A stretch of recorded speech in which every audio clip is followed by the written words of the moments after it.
Good morning and welcome to Zen Fits here in Blackstone, Virginia, the center of the world, and the first day of the new year.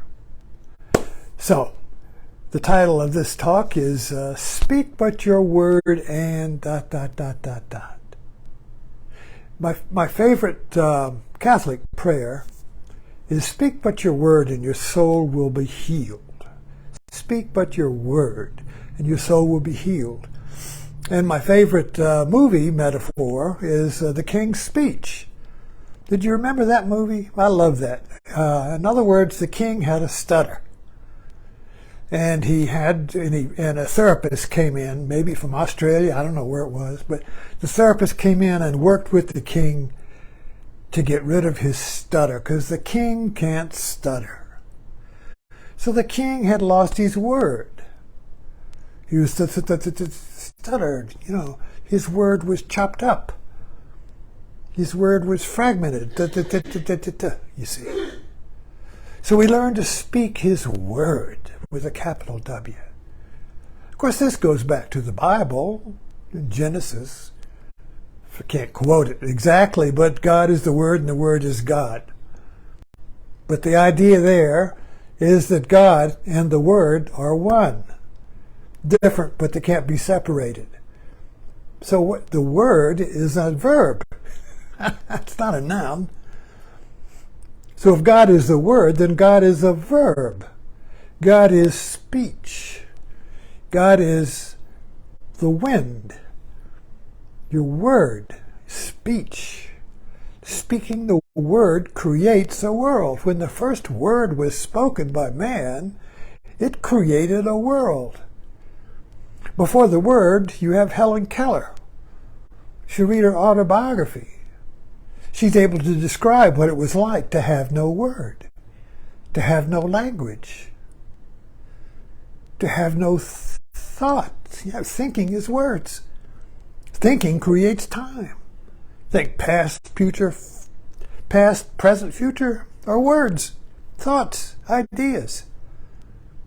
The present moment is a verb. Has no time. When you're speaking, you're not speaking in the past or the future, you're speaking now. You can't divide now up into past and future. You can't divide it up into time when you're speaking. It's only in the rearview mirror that you can say, oh, well, I just spoke, but that's in memory. But when you're actually speaking, it's before words, before memory, before language.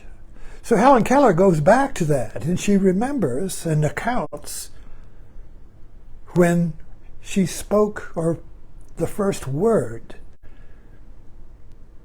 Imagine what it would be like to be deaf and dumb. Total darkness, no sound. To be aware, though, to be aware, yet to be aware of nothing. What terror! That we have nightmares of that, of being buried alive in a coffin. You wake up in a coffin. You're alive, but you're buried. So imagine what it'd be like to be alive, awake, but buried in the darkness. And then came the light of the Word. So her teacher held her hand under flowing water, and in the other hand wrote the sign for word. Word, water, water, word. Back and forth, back and forth. Water, word, word, water. And suddenly, the word happened with a W. The light of the word went on. And from then on, she was on the go.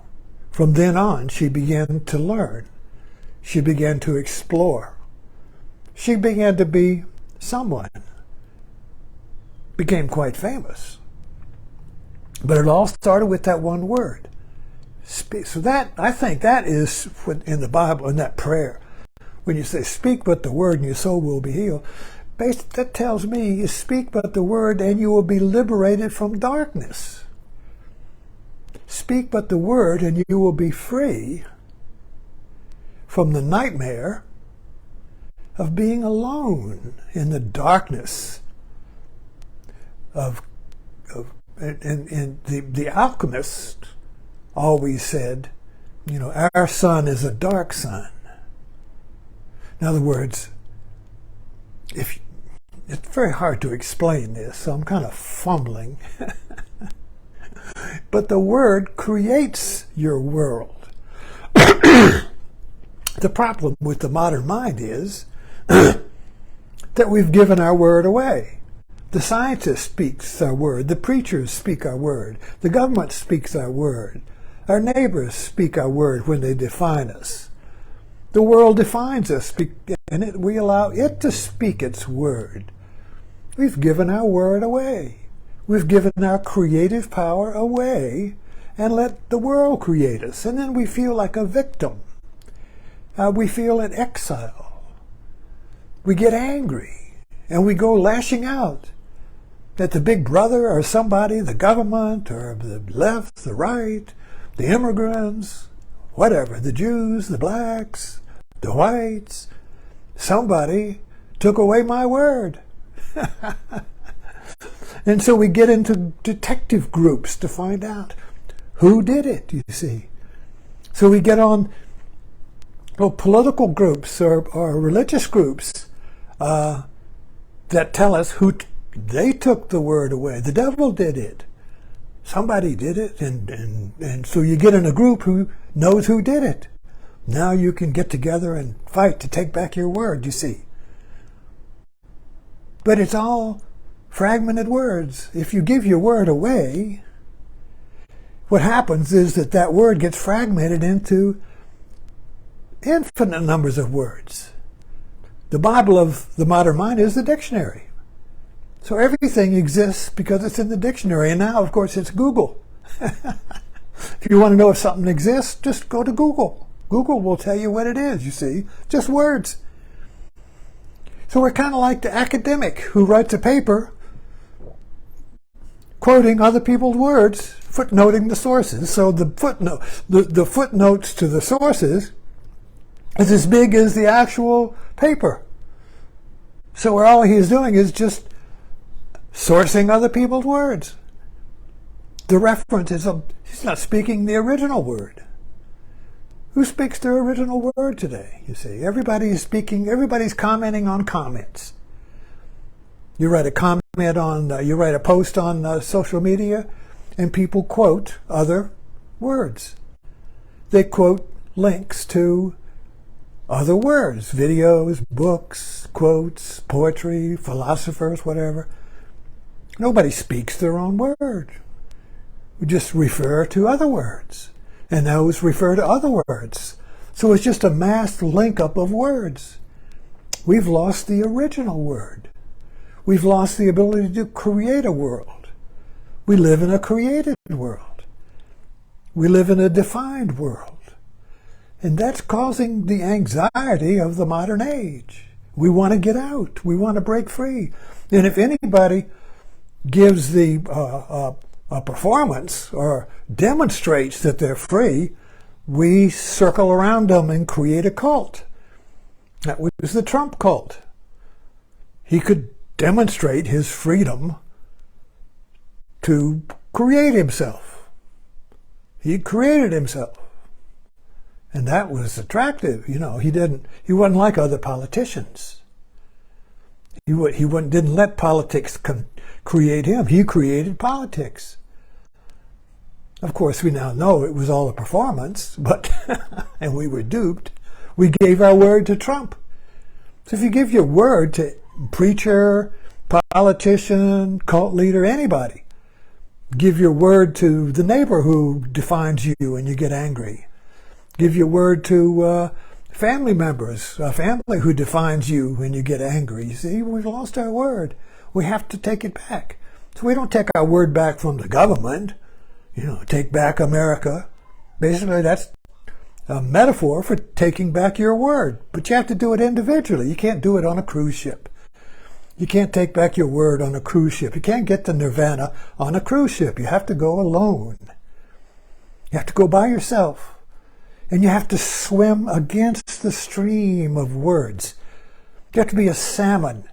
You have to leap from, like a skipping rock, from words. You have to leap over the words and go against the stream of words, because we're living in a culture of words.